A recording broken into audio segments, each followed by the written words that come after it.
Não, essa pergunta é ótima porque a gente justamente está interessado em trazer esse tipo de informação, né, dos nossos cases, chamados cases, para os municípios brasileiros. Então, por semana a gente conversa aí com umas 4 ou 5 prefeituras, levando essas informações aí, o Renato, né, até nos ajudou, trouxe alguns dos estudos que a gente tem, tudo isso está disponível, né, na página da BDI, bdi.com.br, mas acho que às vezes vale a pena uma conversa, né, para entender melhor os caminhos.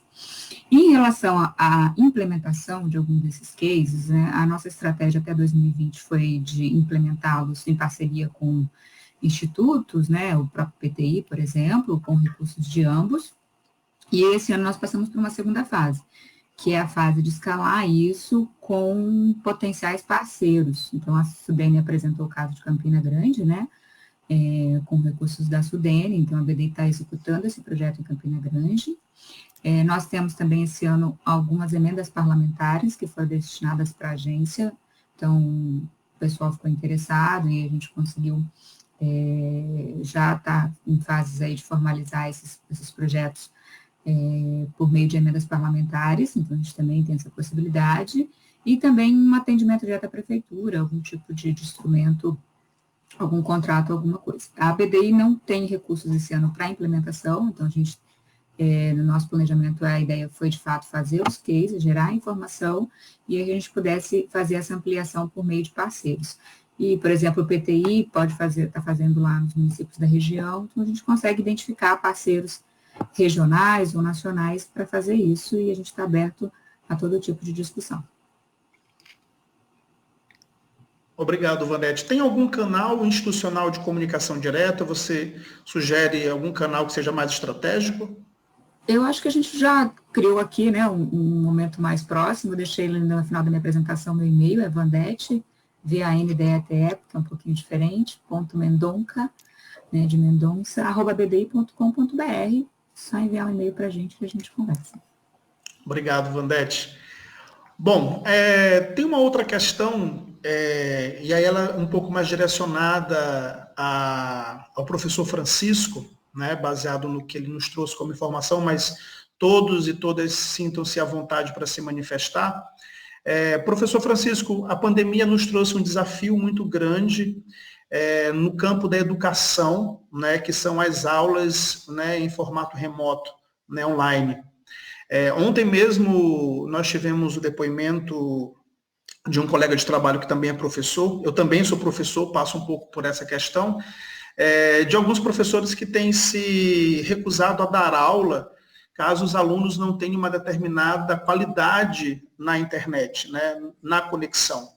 Eu, como professor, tenho participado de alguns debates sobre essas tecnologias, como acessar, como fazer com que esses alunos possam acessar essas ferramentas, essas plataformas, e considerando exatamente esse ponto dessa diversidade cultural e, ao mesmo tempo, essa diversidade econômica, né, que interfere diretamente no perfil social do acesso à internet, né, de toda a população. Eu gostaria de saber se isso tem sido um debate, se isso tem sido um desafio para o Laboratório de Tecnologia da UFMA. E aí eu gostaria que o senhor falasse um pouquinho desse assunto, e depois, se alguém quiser colaborar com esse tema também, por favor, fique à vontade. Realmente esse período agora da pandemia, né, tem forçado, acho que todas as instituições, em particular de ensino também, né, a se adaptar a uma realidade que é bastante difícil, né? Então, sim, teve um impacto profundo. Eu sou coordenador do programa de pós-graduação em ciência da computação, então, daqueles programas lá eu atualmente coordeno na UFMA, né? E, especificamente nesse programa, essa questão do ensino foi bastante discutida entre os docentes. Então, por exemplo, no nosso caso, nós tivemos que fazer uma pesquisa com todos os alunos, né, que estão atualmente ativos no programa, para verificar as condições de todos, porque a nossa intenção era não deixar nenhum aluno para trás, né? Então, todos teriam que ter pelo menos uma condição mínima de acompanhar as aulas de forma remota, e aí tínhamos que adaptar também todo o processo da metodologia, né? Bem, no nosso caso, nós somos da área de computação, né? Então, por sorte, uma parcela muito grande das disciplinas a gente consegue realmente lecionar o conteúdo e até fazer práticas, né? Porque você disponibiliza servidores e equipamentos que possam ser acessados remotamente através da internet para fazer as práticas. Mas, apesar disso, tem a questão dos alunos, né? Quer dizer, que tipo de acesso que eles têm à internet, qual é a conectividade, qual é o tipo de equipamento que eles vão utilizar. Esses equipamentos, através deles, é possível fazer as atividades previstas nas disciplinas? Então, nós começamos no começo do ano passado, interrompemos nossas atividades em março, né, inicialmente, e logo depois, acho que passamos 15 dias meio fora do ar, né, mas logo depois que a gente realmente teve um pouco mais de condição, a gente passou a um processo de levantar aluno por aluno, através de uma pesquisa, onde a gente levantou vários dados de cada dos alunos para tomar a decisão se a gente tinha condição de dar continuidade às aulas, em que formato que essas aulas, que certamente teriam que ser remotas, né, como é que elas poderiam ocorrer. E aí nós discutimos isso no corpo docente, e no nosso caso em particular, a gente conseguiu, felizmente, dar continuidade a todas as disciplinas de forma remota que ocorriam na pós-graduação. Graduação é muito mais complicado, porque aí tem uma diversidade muito grande, né, de alunos com condições diferentes, e a universidade ela passou a disponibilizar tanto equipamentos como tablets, quanto chips, né, para acesso à internet celular, para que as pessoas pudessem ter uma conectividade e equipamentos mínimos para poder acompanhar as aulas. Então, esse é um momento, e aí é uma opinião particular, que é necessário que se invista na educação. A gente fala em economizar, mas se você quiser ter o mínimo de garantia de qualidade, é o momento de fazer o contrário, de investir mais na educação, porque você precisa adaptar as condições. Não é tanto agora, nesse momento que é mais remoto, quanto que eu espero que seja em um futuro breve, que a gente possa ir, aos poucos, retomando uma atividade presencial. Vai ser necessário que a gente adapte também os espaços físicos das escolas e das universidades, que a gente invista em tecnologia, principalmente em dar suporte ao aluno para que ele possa ter apoio e possa ter o acesso mínimo ao conteúdo que está sendo ministrado de forma digital. Então, é um momento importante onde, na verdade, a gente precisa das condições mínimas, e é por isso que muitos países do mundo aumentaram o investimento, né, nessa área, porque realmente é uma necessidade. Você tem que, é uma situação muito adversa. Eu falei da parte do ensino, né, só fazer um comentário sobre a pesquisa. Então, a gente teve também, evidentemente, um efeito grande na pesquisa, só para dar alguns dados para vocês. A gente teve vários problemas com vários alunos que tiveram problemas de saúde, familiares próximos e tal. Então, aqui e ali, as pesquisas foram interrompidas. Acesso a laboratórios ficou bastante difícil, então, particularmente o nosso laboratório lá, o aluno só vai em condições, em necessidade extrema, em condições só para manter as máquinas operacionais. Então, de novo, no nosso caso, a gente consegue fazer boa parte do experimental de forma remota, mas muitas outras pesquisas e laboratórios não têm essa possibilidade, então, para eles, certamente a pandemia trouxe consequências mais complicadas, mas, de qualquer maneira, sim, teve um impacto importante no desenvolvimento das pesquisas, no acesso aos recursos do laboratório, e a gente certamente vai ver esse reflexo nos próximos 2 anos na pós-graduação brasileira, especificamente no nosso programa de pós-graduação. Em particular, a gente teve tanto trancamentos temporários, quanto até mesmo os cancelamentos de alunos acima do que é o normal, era de se esperar pela condição que a gente está. Então, teve um impacto também aí nessa perspectiva da pesquisa, e isso varia muito de área para área, né? Acho que a computação é particularmente beneficiada nesse contexto, porque realmente a gente consegue manter uma infraestrutura laboratorial de acesso remoto que facilita a continuidade de pesquisa, mas mesmo para a nossa área a gente teve impactos significativos. Acho que basicamente é isso. Obrigado, professor. Sobre essa temática inicial dessas duas, nós estamos já quase no finzinho aqui do tempo para o nosso debate, mas eu queria fazer uma provocação a vocês, considerando essas duas palavras-chave, diversidade e governança participativa.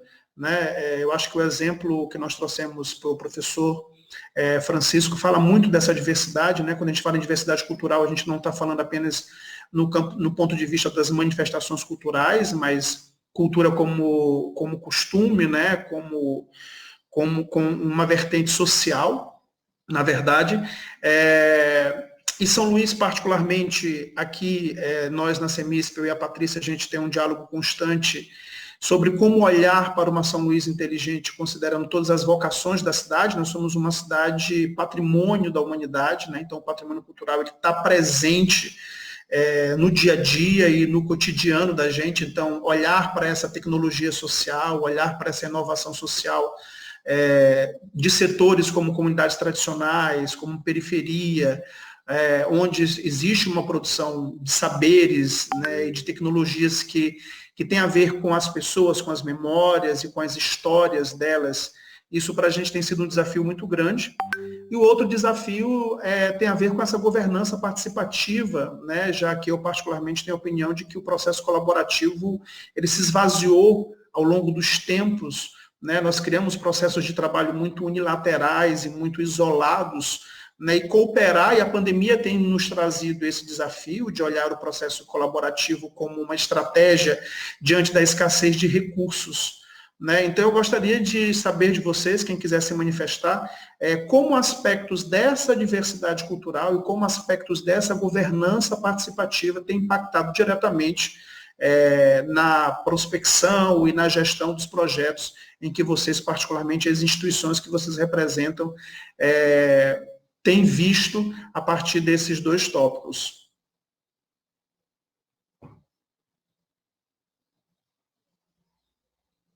Alguém quer responder essa pergunta? Estou colocando a provocação para vocês. Bom, se me permite, eu vou começar. Essa questão da governança e da diversidade, ela é super importante porque ela ela representa ela representa o potencial que a região Nordeste tem dentro da sua diversidade cultural e de outros aspectos também de diversidade, de propor soluções para o mundo, para todo mundo, né? Não somente para o Nordeste, como região próspera que é uma região que tem diversas potencialidades e riqueza cultural, ambiental, histórica, né, natural, mas também como uma região que, se a gente puder trabalhar de forma inteligente esses aspectos e com cooperação, porque ninguém consegue fazer nada sozinho, a gente consegue fazer mais do que separados, achando que vamos ter um sucesso isolado, né?